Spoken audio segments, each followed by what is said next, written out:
A nova pauta que começou a ser discutida juridicamente no STJ foi: existe ou não racismo reverso? Vamos ver. Aqui o amigo aqui do Estratégia Carreira Jurídica vai estar explicando para a gente aqui quais foram os trâmites em torno dessa pauta aí. Será que eu posso dizer que existe um racismo reverso? O que é que o STJ decidiu sobre esse tema, que traz à tona, às vezes, linhas ideológicas ou não, mas é um tema que chegou na jurisprudência, que vinha sendo enfrentado já, mas que a jurisprudência do STJ trouxe um caso bem interessante. Ou seja, é possível a gente dizer que há um racismo reverso. O que é que decidiu o STJ? Bom, eu me chamo Felipe Duque, sou professor aqui no Estratégia de Carreira Jurídica. Se inscreva já no canal para você não perder nada. E verdade, dê uma moral, comente o que você acha disso. A gente quer trabalhar hoje o assunto da indústria racial por racismo reverso. A gente quer trabalhar hoje o assunto da injúria racial, né? Ele meteu uma indústria ali do nada. Reverso. Ou seja, a ideia é pensar, é possível que uma pessoa branca ela sofra injúria racial por ser chamado por uma pessoa negra de alguma maneira, de uma forma preconceituosa, por um cunho racista, ou seja, por sua raça branca? É isso que chegou no STJ. O caso concreto foi o seguinte: havia um homem negro, né, que ele acabou não recebendo pelos serviços prestados para o italiano, né? E nesse momento ele pegou e chamou esse italiano, que era de raça branca, chamou dessa expressão aqui. Falou, seu escravista, cabeça branca europeia. Então ele falou, escravista, cabeça branca europeia. E esse caso, ele foi tratado inicialmente com o que a gente chama de injúria racial, por ele ter falado essa frase. Bom, a grande questão aqui de início é sobre o que é o racismo racial, reverso, né? E se isso se enquadra na ideia de racismo reverso.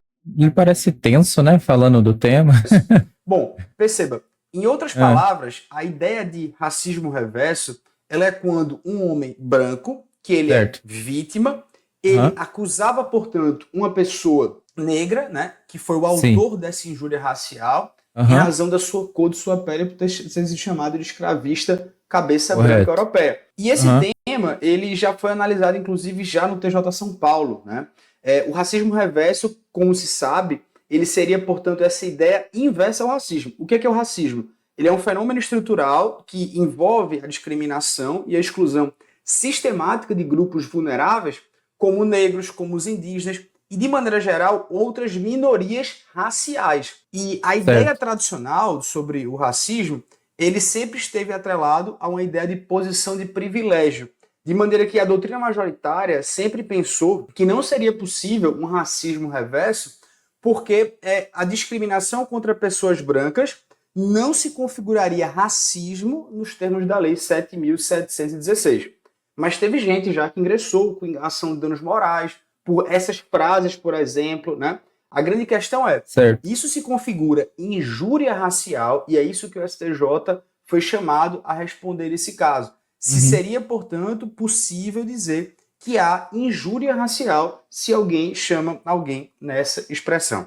Tá, professor, mas o que ou expressões correlatas, né? Decidiu o STJ? Bom, em síntese, o relator, o ministro do STJ, Og Fernandes, ele diz o seguinte, não tem essa possibilidade de você existir o que a gente chama de racismo reverso informalmente. Ou seja, então, o ponto aqui não é necessariamente colocar a questão do racismo reverso como algo plausível. O ponto aqui é que a justiça interveio no debate para poder dar um parecer, digamos assim, oficial em relação a como a jurisprudência lida com casos que são levados até os fóruns de justiça e que as pessoas sugerem ou gostariam de ser respaldadas por algum tipo de lei que legitime a possibilidade de que elas estariam sofrendo reversamente de racismo. Tá certo? Então, assim, teve todo um debate público nas redes sociais, etc., que já se colocava um pouco nesse lugar, né? O racismo reverso existe? Não. Se não, por quê? Né? E agora a gente vai ver o argumento da lei, né? Na força da lei, que vai dizer, então, o porquê que isso não tem base.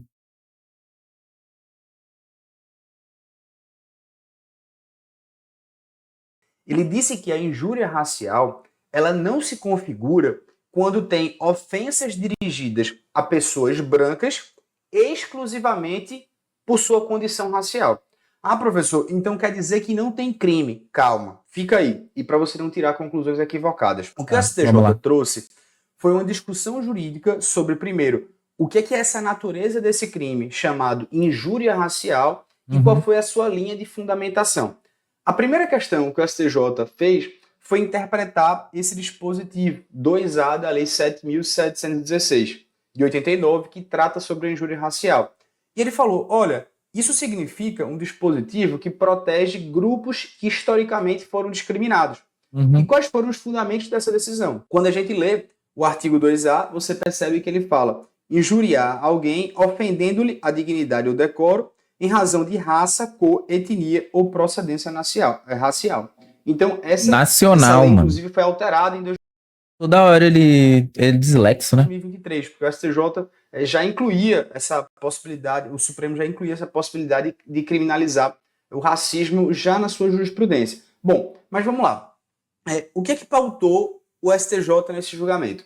Primeiro, ele interpretou esse dispositivo e disse o seguinte, olha, esse dispositivo ele foi criado para proteger grupos minoritários que historicamente foram discriminados.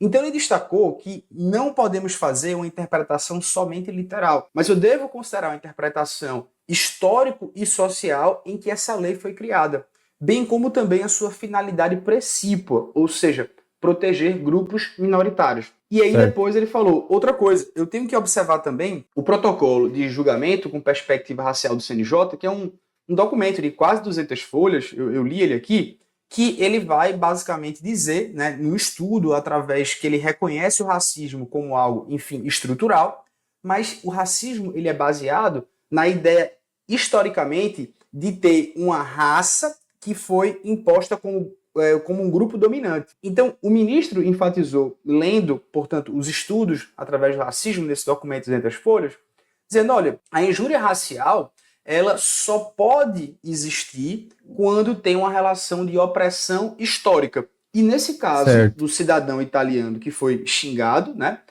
não há uma opressão histórica. Esse elemento está ausente. Ou seja... Pelo contrário, né? O italiano não pagou o cara, né, velho? E ainda tem... E o cara era preto, então qual que é a fita? Tem um terceiro argumento, que são a concepção do que são grupos minoritários. Ele falou, grupos minoritários não é quantidade numérica, mas também está alcançando uma posição social. Isso até é um pouco mais complexo, a gente vai chegar aqui para te explicar de maneira muito pormenorizada.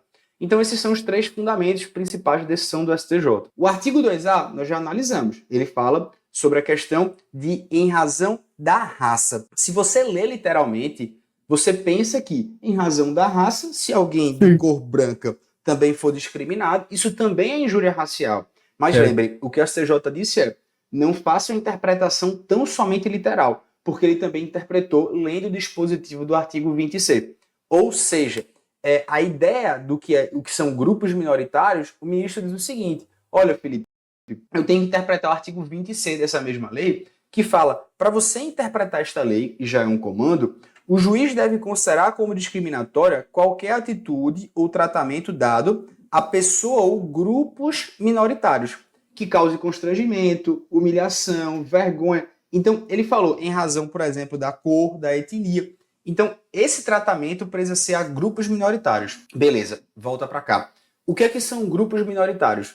O ministro do STJ, ele esclareceu que essa expressão ela não se refere a um contingente populacional. Por exemplo, nós temos um contingente populacional de números da raça branca, mas sim no que tange a representatividade nos espaços de poder e também Sim, ao acesso ao acesso. exercício É, pleno da cidadania. isso mesmo. Então, na hora você vai falar, professor, então quer dizer que está liberado. Quer dizer que se uma pessoa negra, né, ela chamar alguém de escravista branco, cabeça europeia, isso não se configura crime nenhum. Ora, Não, porque é verdade. não foi isso que o STJ disse. Muito pelo contrário. Não, me passei. Mano. O que o STJ disse é que isso não pode ser confundido Me passei. com a injúria racial. Inclusive, ele disse, olha, isso pode ser configurado a chamada injúria simples. Ou seja, nós temos distinções relevantes. O próprio ministro, ele salientou e fez questão de ressaltar que é perfeitamente possível que haja ofensas de negros contra brancos, mas deve ter uma adequação típica correta.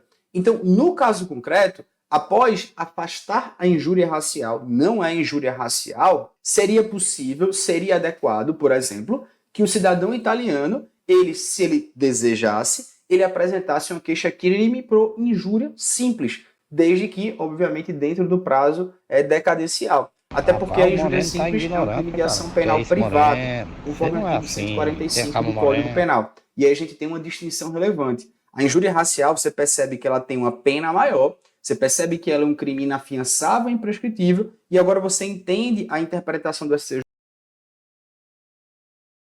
Rapaz, o Moreno tá ignorante, cara. Que é isso, Moreno? Você não é assim. Tem a calma, Moreno. J, que é proteção específica a grupos discriminados. E ação penal pública é incondicionada, logo ela é proposta pelo Ministério Público.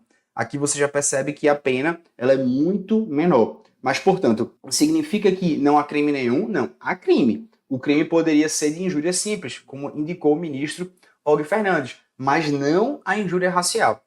Professor, isso ficou assim, foi? É interessante até ressaltar aos senhores que houve uma reação após essa decisão do STJ. Essa pessoa que está aqui é o deputado estadual de São Paulo, Guto Zacarias. Ele é do partido político da União Brasil e São Paulo, ou seja, ele é um deputado estadual. Lerdão.